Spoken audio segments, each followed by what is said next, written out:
my heroes have one thing in common, which is humility. And the ability to see yourself in the context of a larger community and see what you do as both important and unimportant. I believe that we are only as good as our time period. You know, like when you look at the great music of the late 60s and early 70s, all those bands helped each other be great. They pushed each other up. If the artistic community is failing, we all fail. I get inspired by other people's excellence, right? I don't want to be better than them. I want everybody to be great, right? That's the healthiest idea. Oh, let me take a hero of mine when I was younger, River Phoenix, right? I was very jealous of River Phoenix. I've said that before in other places, but one of the things that was heroic to me about what he did, and people, so much has happened with the thought about this, but when River and I were 23, 22, the idea that you were like a young, like, teen star, right? You're on Teen Beat magazine, you're happening, and agents want you to work in movies. The idea that you would go and play a gay character, a gay hustler, was career suicide. But River never thought like that. The idea to think like that seems small to him. You know, now it's kind of cool, like with my kids and stuff, you know, with what's been happening in education about equality and has been growing and growing. But when I was younger, I mean, that was before Kiss of the Spider Woman. That was before, you know, there were a lot of revolutionary performances, but Rivers was really dangerous and incendiary. And he was a real humanist about it.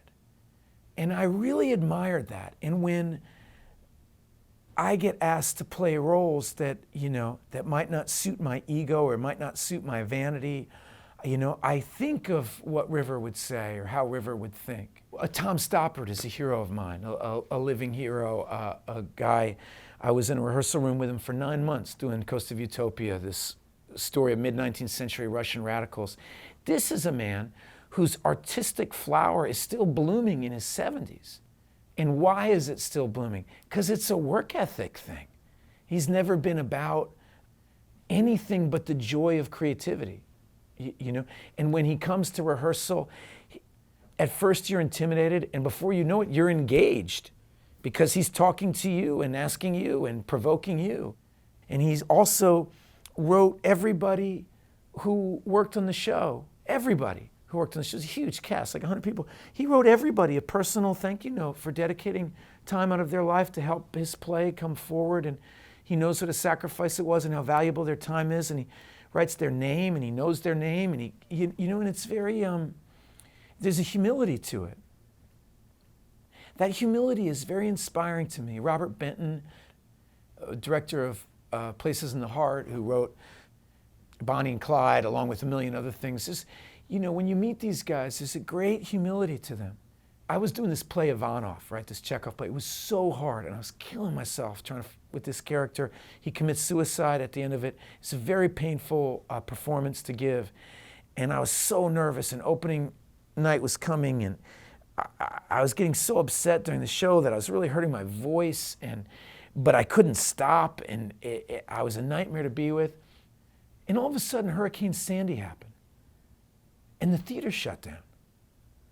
And the lights didn't work, and the New York Times wasn't going to cover the play, and you know, and all of a sudden you realize, oh shit, you know, I mean, there's so much that it's a luxury to be nervous. You know, it's a luxury that this theater even exists to create this opportunity for me. No less than anybody comes. After the hurricane, nobody came. Man, I was doing a play when September 11th happened. Nobody came to the play for a couple of weeks, it seemed like, you know? And so I feel, you know, Phil Hoffman used to say this all the time, that it's the most important thing in the world and it doesn't matter. And you have to hold both that coin together and flip it around. It's all true all the time.